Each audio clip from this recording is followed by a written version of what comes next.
This is not a choice. It's not a choice anymore for us to stay passive because the children of Gaza cannot afford it.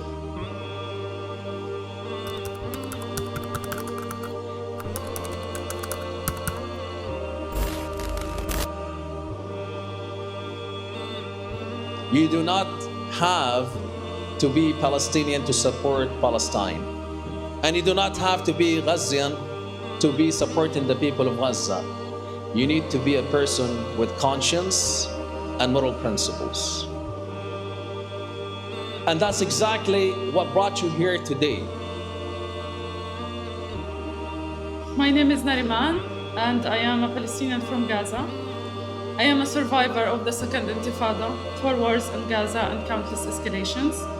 We must do everything in our power to work toward change, and then place our full trust in Allah. So tonight, as we gather here, let's remember that our resilience is a gift from Allah, and our hope is a duty. Ya Allah, we ask you to bless our brothers and sisters in Gaza, Ya Allah, and in Lebanon, Ya Rabb al-Alameen, and in Al-Dhaffa, Ya Rabb al-Alameen, and in Sudan, and in Kashmir, and in Myanmar, and in every corner there is a Muslim or there is a human suffering, Ya Rabb al-Alameen. Ya Allah, we pray to you, supplicate to you to give them the ease and comfort, Ya Allah. Feed those who are hungry. Quench the thirst of those who are thirsty. Heal those who are wounded. Free those who are captive.